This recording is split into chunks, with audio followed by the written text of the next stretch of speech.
Բարև ձեզ, ես Նարեկն եմ, վճար վարորդ ծրագիր է, որ մեր հայրենակիցների հետ շփվենք։ Ես դեմ եմ Փաշինյանի ասացին, որ շոշակառու ինչ պետք է անի այդ գումարը։ Շոշակառու շատ տեղեր ունի այդ գումարը ծախսելու։ Ո՞նց եք տեսնում Հայաստանի զարգացումը։ Պետք է զարգանա այստեղ արտադրությունը։ Եթե ապրանք չունենք, արտահանելու ինչ առևտրի մասին է խոսքը։ Հայաստանին պետք է արդյունաբերականացում։ Մենակ այդ պարագայում մենք կարողանանք դառնալ զարգացած երկիր։ Մարդիկ անեն այդ ամեն ինչը, որ արտադրեն, ունենանք, ինչ են անում։ Հայաստանում կան մարդիկ, ովքեր կարան իրավիճակը կարգավորեն։ Հիմա ոնց է Նիկոլը նստելա, իր թիմակիցներին հավաքել իր կողը։ Ինչ ասի, մարդիկ անում են, թե վախենալով, թե ինչ, բայց անում են։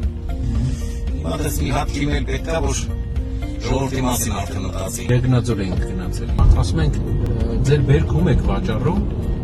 ասում են ոչ մեկին։ Ասում են գործարան ունեք, ասում են ունենք փակվել է, ասում են բա ինչ եք անում։ Ասում են տղա ջան, Ռուսաստան են գնում, փող են ուղարկում,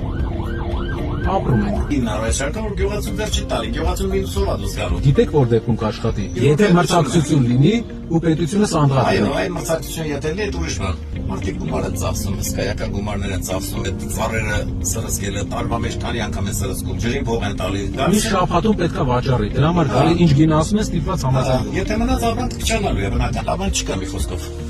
Աստված ձեզ շատ հաճելի է։ Նմանապես։